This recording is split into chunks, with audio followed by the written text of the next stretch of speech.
दोस्तों, हमारे देश में अवैध घुसपैठ करके आई गैर मुल्क की इनलीगल औरत आज फिर से अपनी झूठ की जो दुकान है उसने ओपन कर दी। दुकान का उद्घाटन हो चुका है और आज इसके कुछ चीजों पर बात करने वाली हूँ। जो इसने ग्रीन कलर का सूट पहना है आज, उसका मतलब इसका जो मुल्क है जहां से भाग कर आई है, हमारे देश में अवैध तरीके से घुसकर छुपकर यहाँ पे सारी घटनाओं को अंजाम देने के जो तरीके अपना रही है। इस महिला ने आज जो ये रबुपुरा में एक मौत हुई थी बुजुर्ग की, इसके लप्पू के घर में। दोस्तों, आज मैं आपको इस वीडियो के अंदर इस भगोड़ी ने जो रबुपुरा के अंदर नंगापन किया है वो दिखाने जा रहा हूं और आपको सीमा भगोड़ी को जेल जाने की एक बेहद बड़ी अपडेट देने जा रहा हूं, जिसको सुनने के बाद आप हैरान हो जाओगे। मेरे दोस्तों, इस भगोड़ी ने रबुपुरा में ऐसा कांड किया है जिसको सुनने के बाद आप भी हैरान हो जाओगे। मेरे दोस्तों, आप तो जानते ही होंगे ये भगोड़ी कितनी बड़ी नंगी औरत है। इसने अभी तक जितना भी झूठ बोला है और जितना भी नंगापन किया है उसको देखकर सब कोई हैरान है और यही सोचने पे मजबूर है कि एक भगोड़ी औरत इस तरह से भारत में रहने के लिए इतना कैसे गिर सकती है। मेरे दोस्तों, इस भगोड़ी ने पाकिस्तान में नंगापन किया, अब भारत में आकर ये भगोड़ी नंगापन ही कर रही है। इसने वहां भी किसी को नहीं छोड़ा और भारत में भी ये मुंह मार रही है जगह जगह। मेरे दोस्तों, इस भगोड़ी पर वो कार्रवाई होने वाली है सुप्रीम कोर्ट की, जो इसने सपनों में नहीं सोचा होगा। इसलिए ये भगोड़ी बार बार भारत में रहने के लिए नंगापन कर रही है। दोस्तों, आज जो मैं आपको वीडियो दिखाने जा रहा हूँ वो वीडियो देखकर आपको सारी सच्चाई पूरे डिटेल के साथ जानकारी मिलेगी। मगर दोस्तों, ये वीडियो दिखाने से पहले मेरी आपसे गुजारिश है, आज का मेरा ये वीडियो पूरा एंड तक जरूर देखना और अगर आप मेरे चैनल पर नहीं आए हो चैनल को जरूर सब्सक्राइब करना, साथ में इस वीडियो को ज्यादा से ज्यादा लोगों में शेयर जरूर करना। चलिए दोस्तों, पहले आप ये वीडियो देखिए फिर आकर मैं आपसे बात करता हूँ। दोस्तों, हमारे देश में अवैध घुसपैठ करके आई गैर मुल्क की इनलीगल औरत आज फिर से अपनी झूठ की जो दुकान है उसने ओपन कर दी। दुकान का उद्घाटन हो चुका है और आज इसके कुछ चीजों पर बात करने वाली हूँ। जो इसने ग्रीन कलर का सूट पहना है आज, उसका मतलब इसका जो मुल्क है जहां से भाग कर आई है, हमारे देश में अवैध तरीके से घुसकर छुपकर यहाँ पे सारी घटनाओं को अंजाम देने के जो तरीके अपना रही है। इस महिला ने आज जो ये रबुपुरा में एक मौत हुई थी बुजुर्ग की, इसके लप्पू के घर में, उसके बाबा के मौत में इसने रंगीन कपड़े पहने खूब नाची है, खूब जमकर नाची है। इसने इंटरव्यू दिए है, पूरी मीडिया में एक सेलिब्रिटी बनकर दिखाया है कि इसके घर में कोई मौत नहीं हुई है, ये एक तमाशा है। यहाँ पे पत्रकार आएंगे, इसका इंटरव्यू लेंगे। इसका भाई है ना जो देश में बैठा है भारत का गद्दार, और किसी को क्या ही कहे, वो जब भी आता है खरीदी हुई मीडिया को लेकर, एक दो कैमरामैन और लड़कियां उसके साथ, और इस भगोड़ी का जो होता है मुंह का बोलना ढक्कन चालू हो जाता है। आज इस भगोड़ी महिला ने ग्रीन कलर का सूट पहन के अपने मुल्क को संदेश दिया है, देखो शांति अमल है, मैंने हरा सूट पहन लिया, सब कुछ खत्म। और ये महिला कह रही है कि यहाँ पे बाढ़ जैसी स्थिति है, इंसान मर रहे हैं, जानवर मर रहे हैं। ये संदेश दे रहे हैं कि भाई यहाँ पे उत्पात मैं मचा चुकी हूँ, यहाँ पे मैंने शुरुआत कर दी है उत्पात मचाने की।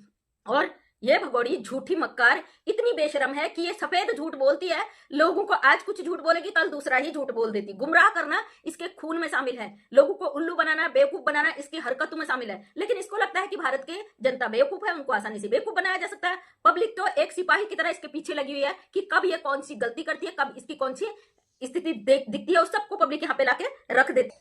अब ये झूठी मक्कार देखो ना, कह रही है आज अपने ब्लॉग में कि 13वीं तक हमारे घर में कोई नया सामान नहीं आ सकता था, लप्पू ने कोई खाने पीने का सामान ऑर्डर नहीं किया क्योंकि बाबा की मौत हुई थी और उस वजह से घर में कोई भी चीज नहीं आया खाने पीने का। तो दोस्तों, ये मक्कारी झूठ की दुकान, और इस मक्कार का आपने ब्लॉग देखा होगा कि ये लप्पू सर मुड़वाया हुआ है, बाहर जा रहे हैं, होटल में जा रहे हैं, वहां पे पैक कर रहे हैं फास्ट फूड, तमाम पिज्जा बर्गर डोसा, और ये भगोड़ी गाड़ी में बैठकर उसको ठूस रही है। वही भगोड़ी जो आज झूठ बोल रही है कि भाई 13 दिन तक मेरे घर में कोई सामान नहीं आया, 13 दिन तक घर में तला भुना नहीं आता, तो बाहर भी नहीं खाया जाता और बाहर जाया भी नहीं जाता। जो लोग इसको सनातनी कहते, थू है तुम लोगों के मुंह पे कि ये औरत तुम्हारी धज्जियां उड़ाती है और तुम लोग इसका नंगा नाच देखकर वाहवाही करते हो। बड़े शर्म की बात है ना कि गैर मुल्क से एक औरत बेगैरत तरीके से कानून को चकमा देकर हमारे देश में आके बैठी और तुम लोग इसकी वाहवाही करती हो उसकी गंदी हरकतों पर। इस मक्कार औरत का झूठ देखिए ना।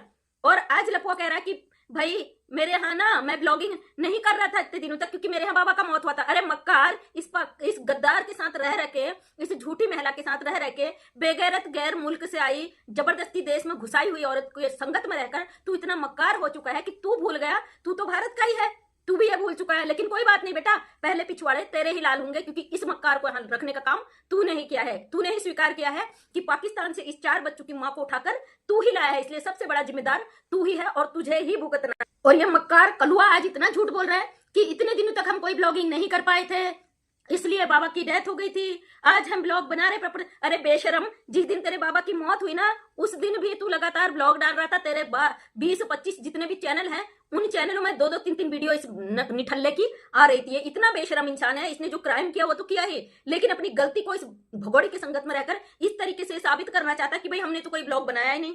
इस बेशरम इंसान को पता ही नहीं है 20-20 25-25 जो ब्लॉग बना के ये मक्कार औरत बैठी है इसके साथ, ये औरत कितना झूठ परोसती है। इसके झूठ को साबित करने ये कलुआ यहाँ पे आ जाता है। कलुआ कहता है भाई हम इतने दिनों तक कोई ब्लॉग बना ही नहीं पाए। तो तेरे दादाजी बना डाल रहे थे उसमें ब्लॉग, या बाबा की आत्मा आ जा रही थी कि 20-25 चैनल पे बाबा की आत्मा ब्लॉग डाल के जा रही है और तुम्हें पता ही नहीं है। तुम गम में इतने डूबे हो बाबा के कि सर मुड़वा के होटलों में फास्ट फूड खाने जा रहे हो। तुम इतने टेंशन में, इतने सदमे में चले गए हो बाबा की मौत से कि अपने मुंह बोले भाई के यहाँ पे जाके नंगा नाच कर रहे हो। अरे बेशर्म हो, सोशल मीडिया पे हो, झूठ कम कम बोलो। पब्लिक अगर गुस्सा गई तुम्हारा क्या हाल कर देगी तुम्हें खुद भी पता नहीं है।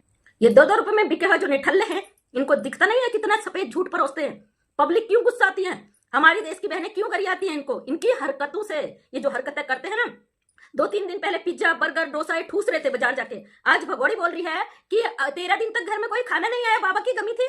अरे बेशरम औरत, झूठ कूट कूट के भरा है, तेरे रग रग में भरा है। और लपुआ और इन लोगों का अब सबका खाता खुल चुका है, क्योंकि गृह मंत्रालय ने आदेश दे दिए हैं कि घुसपैठियों के लिए क्या क्या नियम है वो सब आ चुके हैं। दोस्तों कल के वीडियो में वो सारी चीजें मैं आपको डाल चुकी हूँ और आपने देख भी लिया होगा, क्योंकि घुसपैठियों को अब देश के कोने कोने से निकालकर फेंकने की प्रक्रिया चालू हो गई। इसलिए भगोड़ी अब तू रोज रोती हुई नजर आई। हालांकि तू दिखाएगी ब्लॉग में, तू बड़ी पावरफुल है, तेरा बड़ा सपोर्ट है, भारत में रुकने के लिए तुझे लोगों ने सपोर्ट किया है ना। लेकिन कितना ही बड़ा हस्ती तेरे सपोर्ट में क्यों ना हो, हमारा जो गृह मंत्रालय, हमारा कानून, हमारा संविधान इजाजत दे देगा ना, दुनिया का कोई ताकत तेरे को रोक नहीं सकता है। और तेरा अंतिम रास्ता जेल ही है, ये तय है तेरे लिए। सबसे बड़े शर्म की बात तो यह है कि हमारे देश में बैठे चंद गद्दार, जो चंद टुकड़ों में ऐसे घुसपैठियों के हाथों बिक जाते हैं, अपने देश में रहकर अपने देश के खिलाफ ऐसे लोगों को यहाँ रखने का काम करते हैं। भारत सरकार को चाहिए ऐसे लोगों को चुन चुन कर एक किनारे करे, इनका पूरी कुंडली खंगाले, इनका हिसाब किताब बनाए, क्योंकि इन लोगों के ना तो चेहरे हैं ना कोई आइडेंटिटी है। लेकिन ये एक गलत फहमी में जीते हैं कि ये बिना चेहरे के आएंगे, बिना आइडेंटिटी के आएंगे, इनका कोई कुछ नहीं उखाड़ सकता। ये सोशल मीडिया है भाई, यहाँ पे गड़े हुए मुर्दे भी उखाड़कर उनका भी डीएनए और जो और भी रिपोर्टें होती है वो सारी निकालकर उसका असलियत ले आते हैं। जिंदा इंसान तो आईडी हो ना हो, उसका तो क्या क्या निकल जाएगा, है ना। कानून जिस पर अगर हावी हो जाता है उसको फिर कोई नहीं बचा सकता है। इस भगोड़ी के आने के बाद हमारे देश में निठल्ले, शराबी, नशेड़ी सब सीआईडी ऑफिसर बनकर बैठ गए। सब अपने अपने ज्ञान का दुकान खोल के बैठ गए। सबको लगता है मैं बड़ा हूं, मैं बड़ा हूं, मैं बड़ा हूं। सब अपने अपने तरीके से ज्ञान बांट रहे, लेकिन ज्ञान की दुकानें फ्री में खुल गई है ना। कोई बात नहीं, इसके साथ रहे भाई। क्यों आक्रामक होते हो, क्यों गालियां देते हो। हालांकि मैं किसी को सुनती नहीं हूँ, जो मैं अपनी बहनों के चैनल पर सुनती हूँ कि आज उसने उसको गाली दी, आज उसने उसको गाली दी, आज उसने उसको गाली दी। मैं भी ताजुब करती हूँ भाई, यूट्यूब जब अच्छे अच्छे चैनलों को उड़ा दे रहा है तो ऐसे नशेड़ी गालीबाजों की गालियां सुनने के लिए यूट्यूब बड़ा मेहरबान है ना। लेकिन कोई नहीं, 1 सितंबर से यूट्यूब की नई गाइडलाइन आई है, उसके आधार पर ऐसे गाली गलौज वाले चैनल खुद ही चले जाएंगे। केवल एक बार नहीं जाएंगे, हमेशा हमेशा के लिए चले जाएंगे। वो यूट्यूब पर कोई दूसरा चैनल नहीं बना पाएगा। जिसको गाइडलाइन आ जाएगी, उसका चैनल उड़ गया तो दोबारा वो यूट्यूब पर अपना चैनल नहीं चला सकता। ये बहुत अच्छी पॉलिसी है, मैं भी खुश हूँ इस पॉलिसी के हिसाब से। दोस्तों हम सामाजिक कार्य करते हैं, समाज के बीच में कार्य करते हैं। हमारा वीडियो बनाने का मकसद एक ही होता है कि लोगों को जागरूक कराया जाए, लोगों को एक नई चेतना दी जाए, लोग अपने सही और गलत के ज्ञान को पहचाने और अपने इर्द गिर्द रहने वालों को भी गलत करने से रोक सके। अगर आज हमने अपने देश में रहकर अपने देश में छुपे हुए ऐसे घुसपैठियों के खिलाफ आवाज नहीं उठाई तो हमारा सोशल मीडिया पे काम करना गलत है। हम समाज के लिए काम करते हैं तो देश तो भाई, हम इस देश में पैदा होना हमारे लिए बहुत बड़े सम्मान की बात है। हमारा भारत देश हमारे लिए सर्वोपरि है। हम अपने देश पे आ रहे मुसीबतों के लिए हमेशा खड़े रहेंगे। बकाया कोई कुछ भी करे, हमें कोई लेना देना नहीं, क्योंकि सच के साथ खड़े थे, खड़े हैं, खड़े ही रहेंगे। गरियाने वाले कभी किसी को अच्छा नहीं दे सकते, क्योंकि उनको एक गॉड गिफ्ट मिला हुआ है कि गाली पूर्वजों के जमाने से मिली होती है विरासत में, इसको कोई छीन नहीं सकता। कहते ना किसी के पास धन दौलत है, प्रॉपर्टी है, पैसा है, वो आप छीन लोगे, लेकिन जो इसके ऊपर संस्कार है उनको कोई नहीं छीन सकता। इसलिए अपने बच्चों को अच्छे संस्कार दीजिए, जिसे कोई छीन नहीं सकता, हड़प नहीं सकता, लूट नहीं सकता। तो ये थी भगोड़ी की सच्चाई, लप्पू की सच्चाई, जो ये रोज नया फेक ड्रामा लेके आ जाती है। कनकली बच्ची को गोद में ले आती है, किसी की भारत की बेटी को, और इसको रोज सबूत देना पड़ता है, मेरी मीना, भारती मीना, मेरी बेटी। हमारे भी बच्चे, हमको रोज सोशल मीडिया पे चिल्लाना नहीं पड़ता, मेरा बच्चा, मेरा बच्चा, मेरा बच्चा। जब हमें डर होता है ना कि हम पकड़े जाएंगे, तो हम लोगों को जताना शुरू कर देते, भाई मैं चोर नहीं हूँ, चोर नहीं हूँ। तो ये हरकत है इस लप्पू के चोर परिवार ने, ये जो गैर मुल्क से आई महिला है, इसको घुसाया है। इसके बदले में इन बेचारों को बहुत बड़ा इनाम मिलने वाला है। उसके लिए देखते रहिए आगे आगे क्या क्या होता है। देर जरूर लग रही है, हमें भी फिक्र थी, लेकिन हमें भरोसा भारत सरकार पर और अपने कानून पर, अपने संविधान पर और अपने गृह मंत्रालय पर। एक एक करके इनके पुर्जे खुलेंगे, एक एक करके इन पे शिकंजे कसेंगे। जितना इसने अपराध किया है उस एक एक अपराध की इनको दोस्तों देखा आपने ये वीडियो, मुझको पूरी उम्मीद है ये वीडियो देखकर आपको सब कुछ समझ में आ चुका होगा। दोस्तों आपकी क्या राय है इस वीडियो के बारे में मुझे कमेंट बॉक्स में कमेंट कर जरूर बताना। दोस्तों आज के वीडियो में बस इतना ही, मैं फिर मिलूंगा ऐसे ही दूसरी वीडियो के साथ, तब तक के लिए सलाम, नमस्ते, जय हिंद।